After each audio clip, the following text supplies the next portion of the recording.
concept of adulting probably seems pretty intimidating. Being concerned and wanting to prepare is a good thing, but it's certainly not something you need to stress yourself out over. Your teenage years are the best time to start forming good habits that will make adulthood easier. Don't worry if you can't get everything at once. You have plenty of time, and making mistakes is part of the process.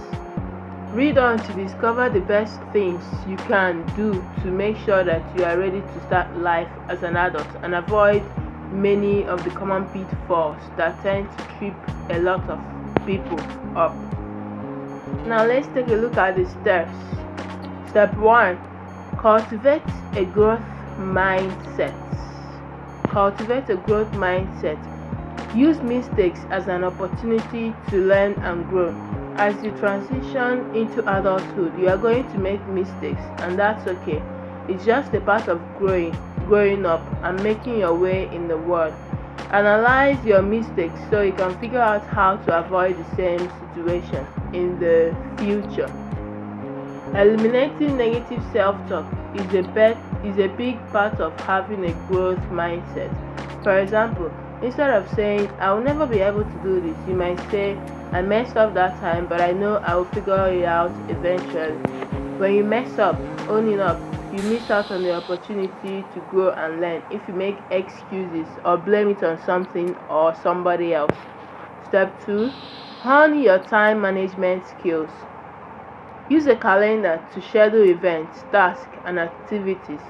When you were a kid, you probably relied on your parents to manage your time for you and tell you what you needed to do and when.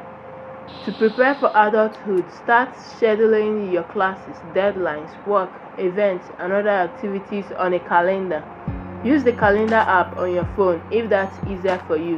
With a calendar app, you can also set reminders for yourself so you don't forget anything, even if you are not the best at checking your calendar.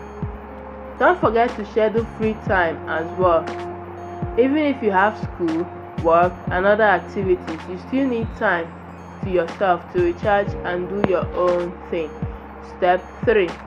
Start thinking in terms of your career.